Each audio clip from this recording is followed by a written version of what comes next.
युधिष्ठिर ने कौन सी शर्त पर द्रौपदी को जुए में दांव पर लगाया था? महाभारत के युद्ध की मुख्य शुरुआत जुए के खेल से होती है। दुर्योधन के मन में द्रौपदी चल रही बदले की इस भावना को शकुनी ने हवा दी और इसी का फायदा उठाते हुए उसने पासों का खेल खेलने की योजना बनाई। उसने अपनी योजना दुर्योधन को बताई और कहा कि तुम इस खेल में हराकर बदला ले सकते हो। मित्रों, वीडियो पर अंत तक बने रहे और कहानी को गौर से सुनिएगा और चैनल को सब्सक्राइब कर लीजिएगा। तो चलिए कहानी को शुरू करते हैं। खेल के जरिए पांडवों को मात देने के लिए शकुनी ने बड़े प्रेम भाव से सभी पांडु पुत्रों को खेलने के लिए आमंत्रित किया और फिर शुरू हुआ दुर्योधन व युधिष्ठिर के बीच पासा फेंकने का खेल। शकुनी पैर से लंगड़ा तो था, पर चौसर अथवा द्यूत क्रीड़ा में अत्यंत प्रवीण था। उसकी चौसर की महारत अथवा उसका पासों पर स्वामित्व ऐसा था कि वह जो चाहता वे अंक पासों पर आते थे। एक तरह से उसने पासों को सिद्ध कर लिया था कि उसकी अंगुलियों के घुमाव पर ही पासों के अंक पूर्व निर्धारित थे। खेल की शुरुआत में पांडवों का उत्साह बढ़ाने के लिए शकुनी ने दुर्योधन को आरंभ में कुछ पारियों की जीत युधिष्ठिर के पक्ष में चले जाने को कहा, जिससे कि पांडवों में खेल के प्रति उत्साह उत्पन्न हो सके। धीरे धीरे खेल के उत्साह में युधिष्ठिर अपनी सारी दौलत व साम्राज्य जुए में हार गए। इसके बाद युधिष्ठिर ने नकुल और सहदेव को दांव पर लगाया, फिर अर्जुन को, अंत में भीम को भी वे हार गए। अंत में कर्ण की सलाह पर शकुनी ने युधिष्ठिर को बाकी पांडव भाइयों सहित सब कुछ एक शर्त पर वापस लौटा देने का वादा किया कि यदि वे अपनी पत्नी द्रौपदी को दांव पर लगाएं। मजबूर होकर युधिष्ठिर ने शकुनी की बात मान ली और अंत में वे यह पारी भी हार गए। इस खेल में पांडवों व द्रौपदी का अपमान ही कुरुक्षेत्र के युद्ध का सबसे बड़ा कारण साबित हुआ। यह बहुत कम लोगों को मालूम होगा कि शकुनी के पास जुआ खेलने के लिए जो पासे होते थे वह उसके मृत पिता के रीढ़ की हड्डी के थे। अपने पिता की मृत्यु के पश्चात शकुनी ने उनकी कुछ हड्डियां अपने पास रख ली थीं।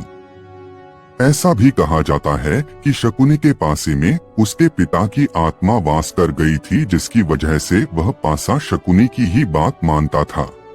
कहते हैं कि शकुनी के पिता ने मरने से पहले शकुनी से कहा था कि मेरे मरने के बाद मेरी हड्डियों से पासा बनाना, ये पासे हमेशा तुम्हारी आज्ञा मानेंगे, तुमको जुए में कोई हरा नहीं सकेगा। यह भी कहा जाता है कि शकुनी के पासे के भीतर एक जीवित भंवरा था जो हर बार शकुनी के पैरों की ओर आकर गिरता था। इसलिए जब भी पासा गिरता वह 6 अंक दर्शाता था। शकुनी भी इस बात से वाकिफ था, इसलिए वह भी 6 अंक ही कहता था। शकुनी का सौतेला भाई मटकुनी इस बात को जानता था कि पासे के भीतर भंवरा है। जुए के खेल में पांडवों की पराजय के बाद सभा में दुर्योधन, दुशासन, कर्ण और शकुनी ने मिलकर द्रौपदी का अपमान करने का निश्चय किया। दुर्योधन ने दुशासन को आदेश दिया कि वह द्रौपदी को सभा में घसीट कर लाए। जब द्रौपदी को यह समाचार मिला कि उन्हें जुए में हार दिया गया है, तो उन्होंने सभा में यह प्रश्न उठाया कि जब युधिष्ठिर स्वयं को हार चुके थे तो क्या उन्हें अधिकार था कि वे अपनी पत्नी को दांव पर लगा सकें? सभा में उपस्थित भीष्म, द्रोण, विदुर और अन्य लोग इस प्रश्न का उत्तर नहीं दे सके। भीष्म ने कहा कि धर्म की यह गूढ़ बात है जिसका निर्णय कर पाना कठिन है। लेकिन दुर्योधन, दुशासन और कर्ण इस अवसर का पूरा लाभ उठाने के लिए तत्पर थे। दुशासन ने क्रूरता से द्रौपदी को उनके महल से घसीटते हुए सभा में लाया।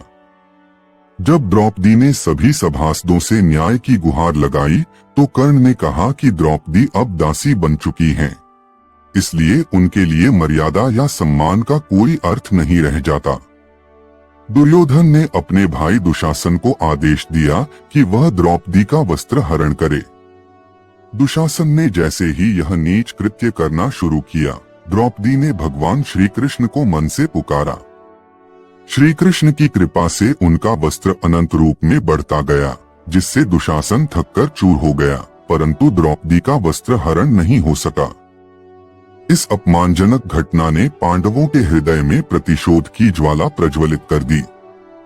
द्रौपदी ने प्रतिज्ञा ली कि जब तक वह अपने खुले केशों को दुशासन के रक्त से नहीं धो लेंगी तब तक वे उन्हें बांधेंगी नहीं।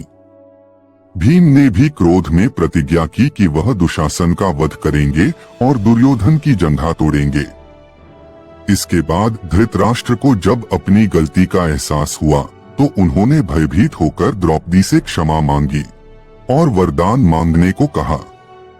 द्रौपदी ने पांडवों को मुक्त करने का वरदान मांग लिया, लेकिन कुटिल शकुनी और दुर्योधन ने एक और षड्यंत्र रचा और दूसरा जुआ खेलने की योजना बनाई। इस बार शर्त रखी गई कि जो भी हारेगा उसे 12 वर्षों के वनवास और 1 वर्ष के अज्ञातवास में जाना होगा।